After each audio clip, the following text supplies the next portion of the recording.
there's a couple of different things I'm going to do as we go through today. I'm going to give you 9 tips during this talk that should raise your productivity by about 400% or more if you implement them all. Obviously, it's all on you guys whether you're going to actually take action and go and implement them. If you don't have to implement all of them to get a 400% increase in productivity. Everything I'm teaching you is something that I do in my business, so I know it works. It's not something I've read in a book and I'm coming to regurgitate to you. It's stuff that we actually proactively do in our business. As well as those tips, I'm actually going to do a couple of live demonstrations of how you can implement some of the tips in the room, which actually means I'm going to grab you up, Rose, very quickly, if that's okay. Can I steal you? Come on, jump up for me for a minute. So first up, I just need to grab a quick picture with you. This will all become apparent why I've done this in a minute. So, and then we're going to go here. Can you just clip that onto your chains or your top or wherever you want to go? Oh, God. No pressure. What she didn't know was she's about to pitch her business to the room, and I'm just dropping her in it here. So.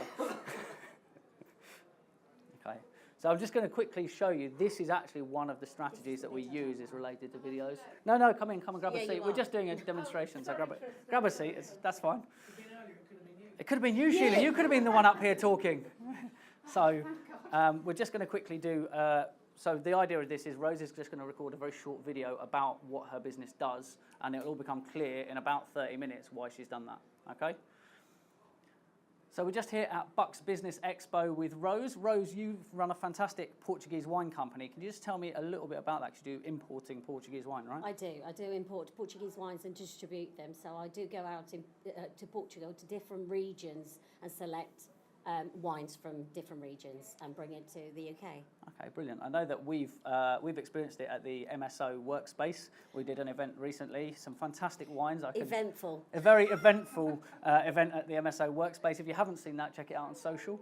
But just a little bit about what your favourite wine is and what's so important about Portuguese. At the moment, I do stick with the white Portuguese wine because it's nice, refreshing, especially for this kind of weather. And it's called Vinho Verde, which comes from the Minho region, which is the very north of Portugal. From a lot of you probably don't know. You probably know the Algarve, which is the bottom. Vinho Verde is Minho, which is the very north of Portugal. Okay, fantastic. So we're going to stop there. It's about a minute video, and this will become clear in a sec. Oh my God. No pressure. Round of applause, Rose, for stepping up and doing it. So to give you context, this is also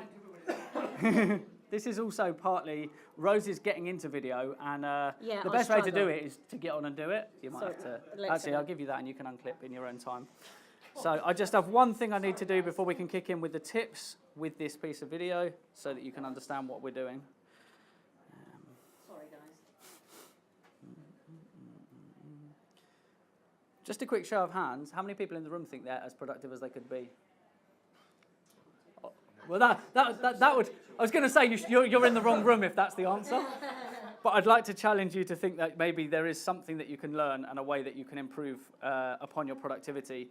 Like I said, I'll just recap quickly. I'm going to go through 9 tips today. The benefit of that is if you doze off because it's too warm, because I've left the door open, or you have to shoot out at any point, there is a way you can get all 9 of these tips. They're in a downloadable PDF that you can get straight from the link that I'm going to give you. And so you can go and get that and recap on it. Obviously, whenever you learn anything, really important that you implement. And in order to keep implementing, you need to go back and revisit things. There's things that obviously you know how to do, but you can always do them better by recapping on them. So there's that's all right. You've got 30 minutes. So basically, there's 9 tips, 9 strategies I'm going to share today. I'm actually in the middle of writing a book that's got 99 different strategies, so this is a really small segment of them. But I've tried to, we're company's called It's Nomad 9, so everything sits around 9s. We broadcast at 9 o'clock. We do things in 9s, 9 tips. We sometimes throw a bonus one in because people like 10s. So we're going to run through 9 tips today. So literally, this is a really small segment, but I'm trying to give you the ones that are the quickest and easiest for you to implement directly today. So this is one of those interactive sessions. Please feel free to be on your phones. I won't judge you for being there, doing stuff on social, whatever. Remember, Bucks Business Expo is the hashtag if you're putting anything out on social. So in order to look at how much productivity increase you're going to achieve, it's important that you look at a standardized measure in order to be able to work out whether you've made any increase in that. In order to do that, we're going to look at a standard work week, which is something I'm not very familiar with. But those of you who are in office jobs, that kind of thing, or work a 9 to 5, this applies to that. So most people will work 5 days a week. They work an 8-hour day, which means an hour for lunch, which actually means 7 hours a day. If you break that down into minutes, that means that 1 week is 2,100 minutes a week. Okay? And that's a really important figure for you guys to remember, because we're going to measure all the productivity enhancements against that number. Okay? Does anyone work in an office environment? Quick show of hands. Okay? So you guys are probably the most relevant to the first tip I'm going to give you. Anyone work in a co-work space? No? Okay. So if you're in an environment where there are other people working, so co-work spaces, offices, things like that, there is scientific research to back the fact that if I was to come and interrupt you in the middle of a task, it will take you around about 24 minutes to get back to the productivity that you could be the most productive at. So every time you're interrupted, you're basically, it's actually 23 minutes, 15 seconds, if you want to get really nitty-gritty on it. So in a workplace, the quickest productivity tip I can give you is set an expectation of when it's okay to come and talk to you. People all the time in workplaces come in and interrupt and go, can I just get you for this? You lost half an hour. That means if there was 20 interruptions in any given day, you've literally not been productive today at all. So setting an expectation, co-work spaces do this really, really well. I work at the Co-work Engine in Northampton, and they actually introduce it to people when they become a member. They say, if you've got work to do, bring headphones. If you're sat there with headphones in, do you think people come and talk to you? Because it looks like you're listening to something. Half of them aren't listening to anything. They've just got headphones in. It just signals, I'm busy, come and talk to me when I take them out. Expectation is the best way to remove distractions and make yourself instantly more productive. They've literally removed those 20 interactions that happen during the day. They obviously have times in the day where they go to make a coffee. Great, talk to me in that time. You're allowing those interactions still to happen, which is what those spaces are about. Water cooler, photocopier, going to pick up files. Those are the times when you can have those serendipitous conversations without losing productivity in your day. But it's on you to do it, because I tell you what, no one else is going to stop themselves coming out, oh, they might be busy, I won't go and interrupt them. Because to them, whatever they're talking to you about is the most important thing to them at that moment. So set up signals that do that for you in the workplace. That should instantly save you potentially a whole workday. So that's about 7 or 8 hours. If you spread that across a week with interactions. Again, you can set, so I'm going to get to that because it's actually part of it. It falls into the same category as email. So that's something I'm coming to. But with things that you can't control, like phone calls, you don't have to take a phone call. But that'll come into why you don't need to do that. Now, in business, you're thinking, I don't want to miss that customer. There's a way to deal with that as well. So that's tip number 1, workplace. Remove the distractions in your workplace by setting an expectation with the people that work around you. They don't even have to be part of your business, people turning up unexpected. So deal with that. In order to do that, the second tip is that you need to plan better and understand yourself. Have you ever said, it'll just take 5 minutes? Yeah? Did it take 5 minutes or was it longer? Very rarely when you say it will take 5 minutes, does it take 5 minutes? Which also means when you've said it to someone else, you're now letting that person down as well. Because they come back in 5 minutes, you go, just another 5 minutes. So the best way to do this, and it sounds really weird, is to actually record yourself for a week. Video yourself for a week. And when you do things, look at how long it actually takes. If you're going to sit down and write a blog, the half an hour that you might sit down to write a blog isn't how long it takes. Could be a closed door. Yeah. Noise distraction is really Yeah. No worries. noise distraction rather than the... Yeah, that's fine. It's completely like when you're dealing with that, you need to understand what works for you, right? You need to understand how long any given task takes. Because when you understand how long each of those tasks takes, you can actually position them better in the day. I've got 20 minutes there. Oh, cool, I can go write a blog in that time. If you know it only takes 20 minutes and you're prepared, ready to do it. So the preparation will allow you to do that, but only once you've spent time invested in understanding yourself and how you operate. I get asked all the time, how is it you're giving talks, you're driving, I broke down the other day and I'm still putting content out. Like I turned breaking down into a piece of content. But it's understanding that there are opportunities when you understand how long anything takes for you to do. This is my favourite one. Number 3, ditch email. All right? You can't completely ditch email. So many people default to email as a way to communicate because it's how we've always done it. It doesn't mean it's the best way to do it. If it's a backwards and forwards, is email the best way to communicate? Because you send the email, then what do you do? I haven't replied. Did you get my email? You've literally just wasted the time you wrote an email because you then sent the message where you could have just gone, here's what I'm asking. Quicker on the phone. So phone call, but again, your phone call might be a distraction to the person on the other end, so be respectful both ways round. If you don't want the distraction, also be aware that that distraction might not come that way. For me, I tell people, WhatsApp is the fastest communication method with me, undoubtedly. I have it on my computer and on my phone, but I'm also zoned that when I'm working, it's in a tab and it might go off. I'm aware that there's a thing going on there, but I don't need to look at it. Because I work in my zone and my productive space, and in that gap, I'll get back to you, which means you get the answer as quickly as I can give it to you. If you rang me, I'd be in the middle of something and therefore wouldn't be in the zone to give you the answer. It's the same for everybody, that when you're in the zone, they interrupt you, you have to take a minute to work out what they're saying and answer them. Answer the questions in the right spaces. So ditching email, obviously you can't ditch it completely. There are certain organisations where you can't communicate with them without email. You have to send proposals, all of that good stuff. Within the email sphere, does anyone send attachments? I don't. I send live document links because it means rather than send you one and you send it back and go, can we change this? And then have to send it back and check that we're both looking at the same document. I update my live document, the link stays the same. I don't have to resend the email. I can send you a text saying, click the link, tell me if that's okay. And it's much quicker. And there's no confusion between the versions that are being sent back and forwards. Designers will definitely tell you this. Final 2, definitely final. File names that designers use, right? I work in print and that is very dangerous for me. Correct. Yeah, because and I hate Dropbox for that reason. The versioning going What backwards I'm and forwards. looking at, they might have changed 10 minutes later. Yeah.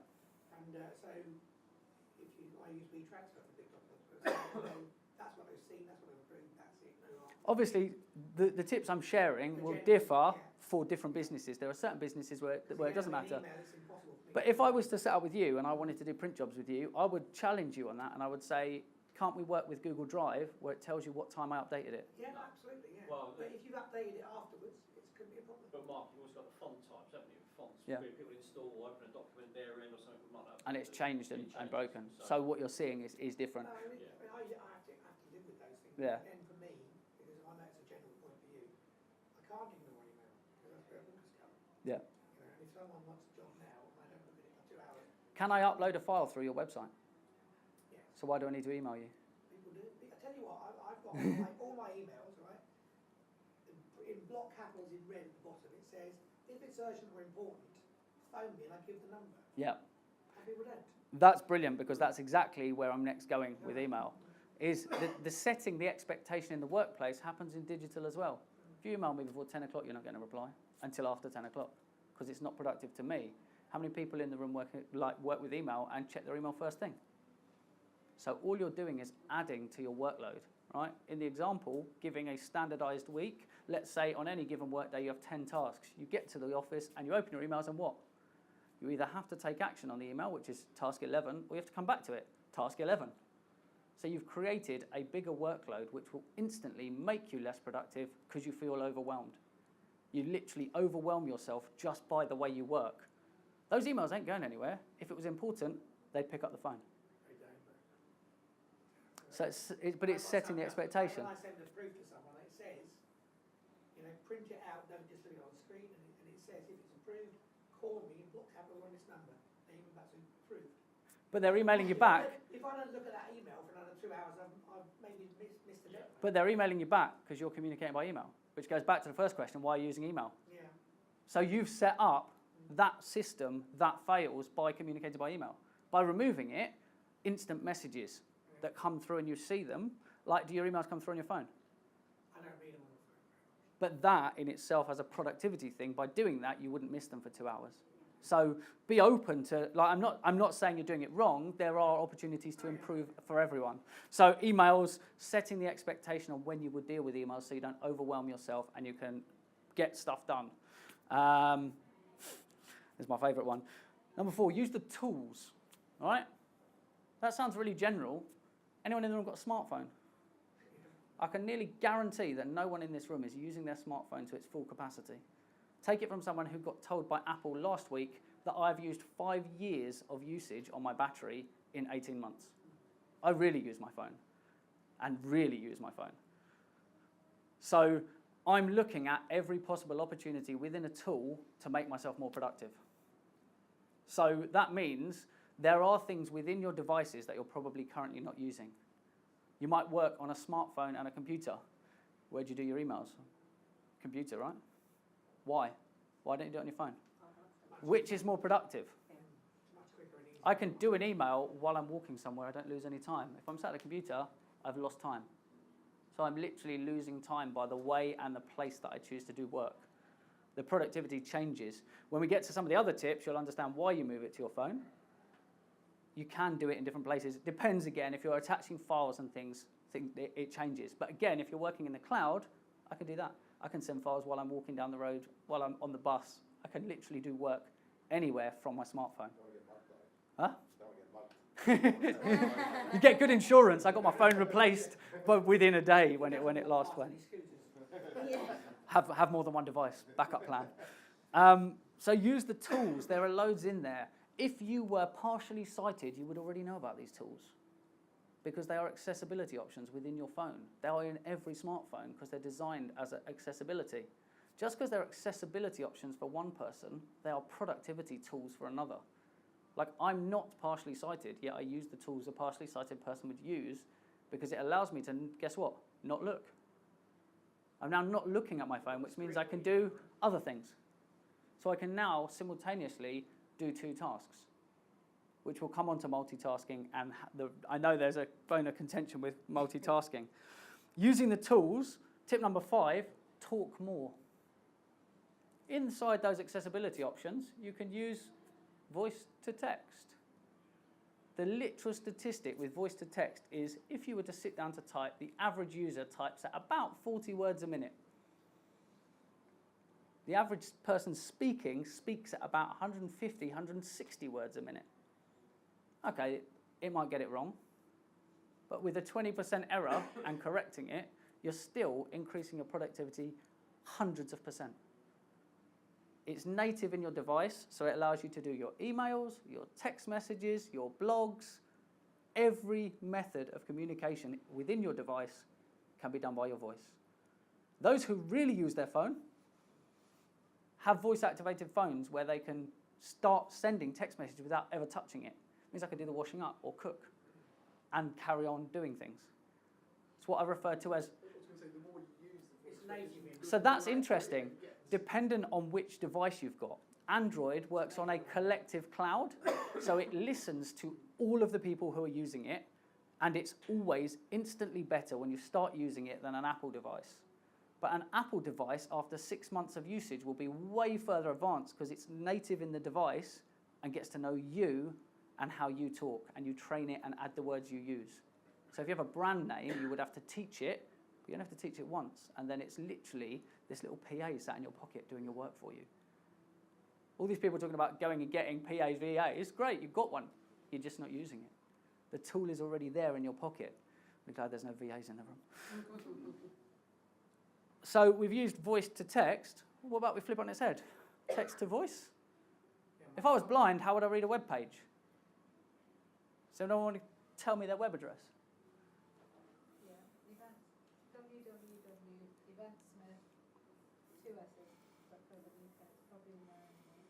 Smith.co.uk.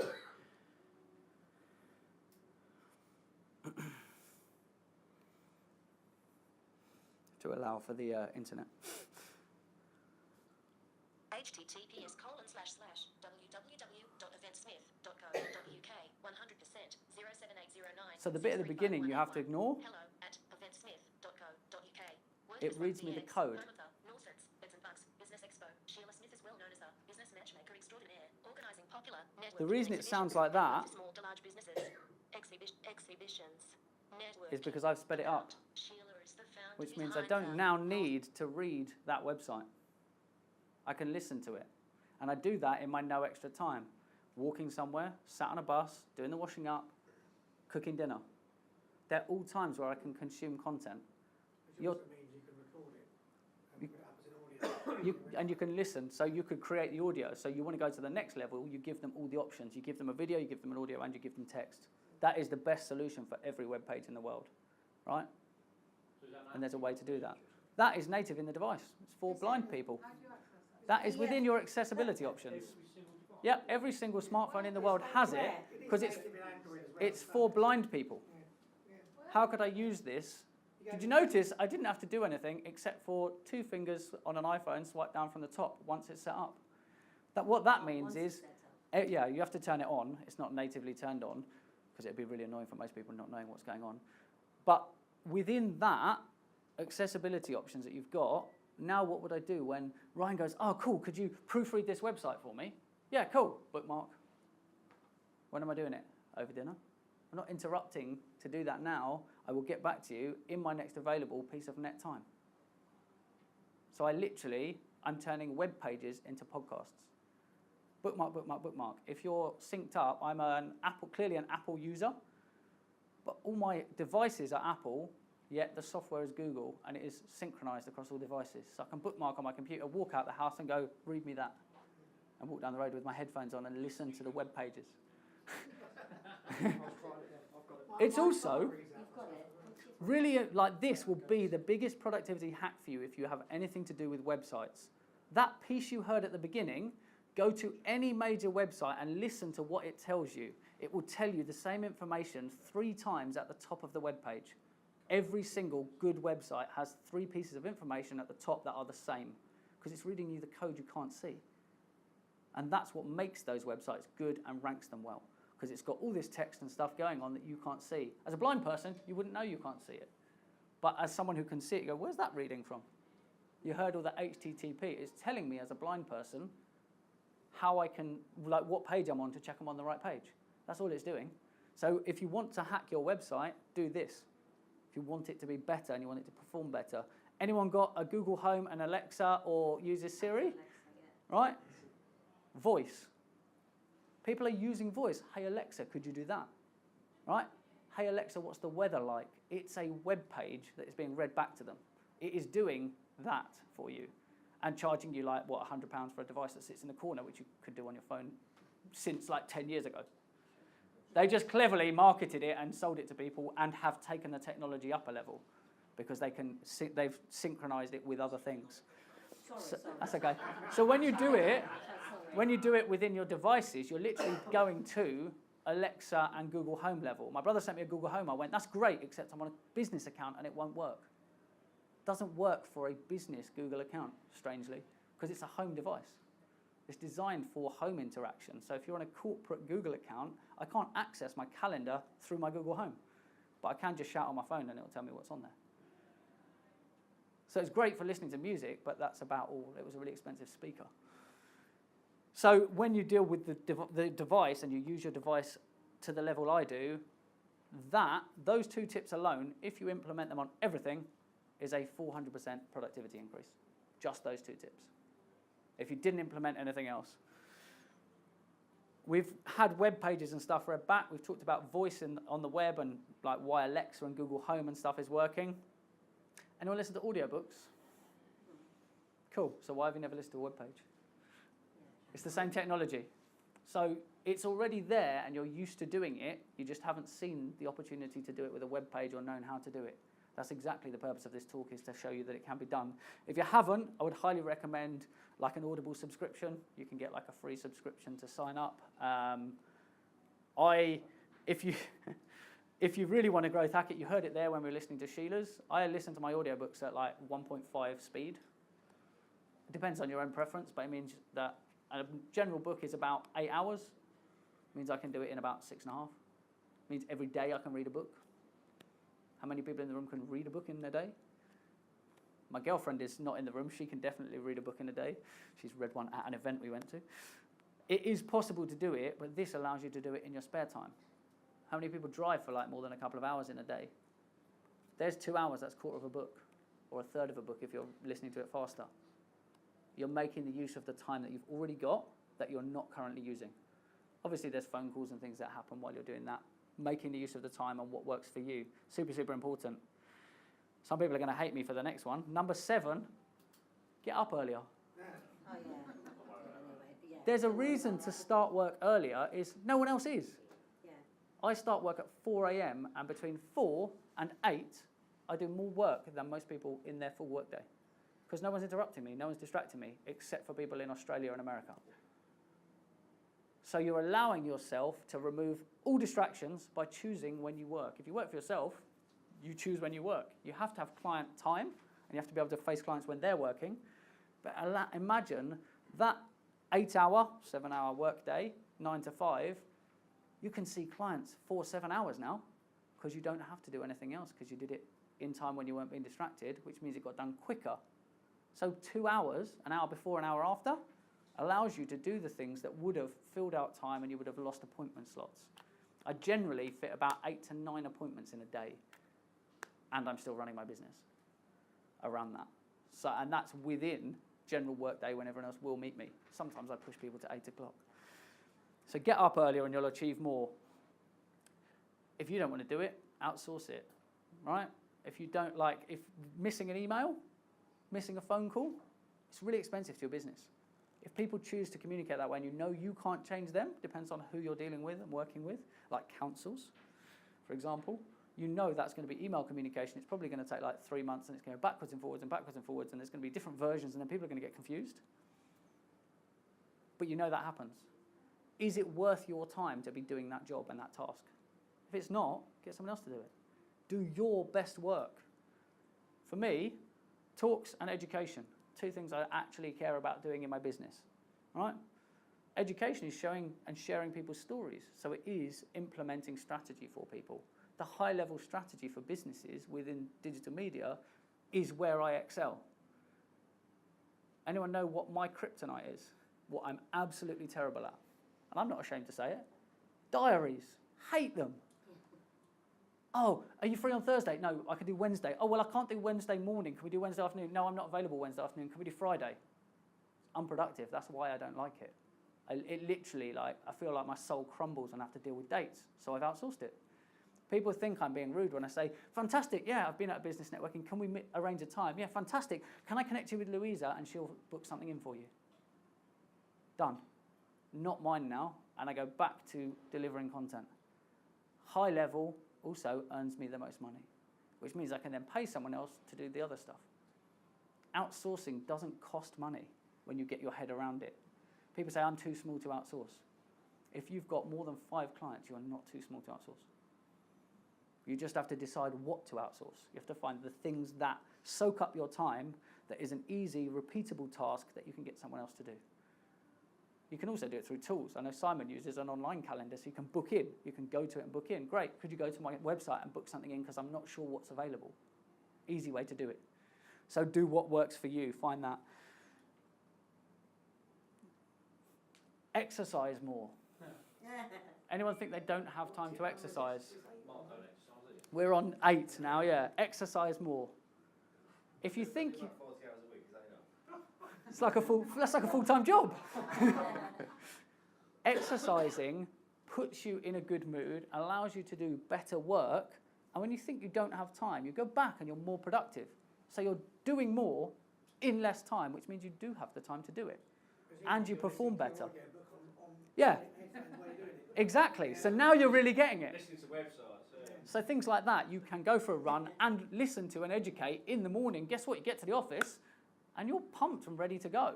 How many people roll out of bed and go, oh, I've got to go with work? Yeah. All right? But literally just changing, these are all really small changes. And this is 9 out of 99, right? I'm not even at 9 yet. So exercise more. And with that, as you exercise more, this is actually a bonus tip because it's not on my 9, is as you exercise more, you will do what? Because you will dehydrate. You will drink more, which makes you have natural breaks to go to the toilet. It literally does the next thing I'm going to teach you, which is chunking your day. Some people use the Pomodoro, 25 minutes, 5 minutes off. For me, I chunk everything into 20 minutes. Does anyone have a task in the room they think can't be done in 20 minutes? Every job you do can be broken down into smaller tasks, and you're super focused for that 20 minutes. I'm a really big multitasker. Doesn't mean I do them at the same time. I go 20 minutes, 20 minutes, 20 minutes, 20 minutes, and in a day, I've achieved 3 different things, because the change is like a break. As I'm changing from a task to a task, I'm doing that, and I'm getting to there, and then I'm going to there, and I'm doing the next thing. That works for me to not need the breaks in between. Some people do Pomodoro, 25 minutes, 5 minutes. And you can find that time that works for you. People go, yeah, but I'm really productive for 45 minutes. I'm like, are you really? Let's sit down for a day. Let's do half a day your way and half a day my way. And you break 45 minutes into 22 and a half, and then have a little break and do something, and then they feel better and they're more productive. But they have to implement the strategy in order to do it. They have to try it. People go, no, this is how I do it. Have you tried a different way? If not, you don't know if there's a better way. So always try another way. So in closing, with that, really, really important that, wow, that was nearly on time as well. I talk a lot faster. So my average speed of speaking is about 200 words a minute. I think I hit about 220 today. I'll know at the end because I'm recording. Is whatever you're doing, people misunderstand productivity as doing more. Productivity can very much be doing less and getting the same result. If you are super productive, like Mark Zuckerberg works hardly any hours in his job and achieves loads. Because but he didn't start that way. So he's built that system that works for him, which is the team that supports. He's outsourcing. He's going, cool, you do that. Like, can he really write the level of code that runs Facebook? No. But does he need to? I know people who are fantastic. They deliver a fantastic service and product, and they don't even know how to do it. They're really good at the sales and really good at customer service, and they get someone else to deliver it. That's the Branson model, isn't it? You don't need to be able to know how to do something. You need to have access. That's all right. Interrupting. Outsource that. I know somebody can do call answering. You can go. So it's sometimes about doing less and getting the same result. Sometimes, as you're growing, it's a push. Sometimes it's about doing less and getting the same result. Sometimes it's about achieving more. You have to determine what works best for you and how productivity sits best for you in that. The big question that I forgot to ask at the beginning is, if I gave you 2 weeks of free time today, what would you do with it? Anyone want to volunteer what they do with 2 weeks off? A holiday. Cool. Implement those and you've done it. Those tips will give you 2 weeks in a year of extra time. I'm not saying fill them with work. I'm saying work like that and you can have 2 weeks more off if you work for yourself, because you can achieve the same amount as you are now by implementing all of that and have 2 weeks spare. Or you can squeeze 2 weeks more work in and retire early. It's up to you what you do. When you realize what it is you'll do with that time, write it down, stick it on your computer, put it as the background of your phone, and I tell you what, it's there and you see it all the time, and that's now what is driving you to keep doing it. Easy to go, I'll do that, and you do it for the next week, and then it trails off. Exercise is a good example of this. People go, yeah, January, I'm going to start running. Yeah. And by like second week of January, it's like, oh, it's a bit hard. I'm not going to do it anymore. But actually, if they'd carried on, it actually gets easier. It's the same with this stuff. To me, it's all intuitive. I do it all the time. Like, this is literally what I do. Like, I'm teaching people within all areas of what I do. We always start with productivity first. They go, cool, can you teach me social? Yeah, cool, but how do you currently do it, and what's that look like time-wise? And now know what we can fit into that. You start with what you want to achieve in the productivity side, and you'll get the better results. Got more results from productivity. So all of those things. The voice to text side of things, I'm going to double check that this has come up, but there should be, let me just load this.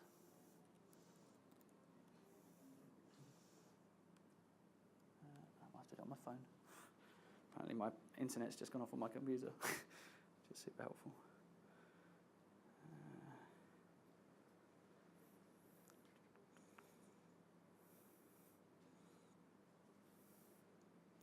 Does anyone recognise this picture? Oh, God, already. This is a LinkedIn article I wrote whilst I was in the room.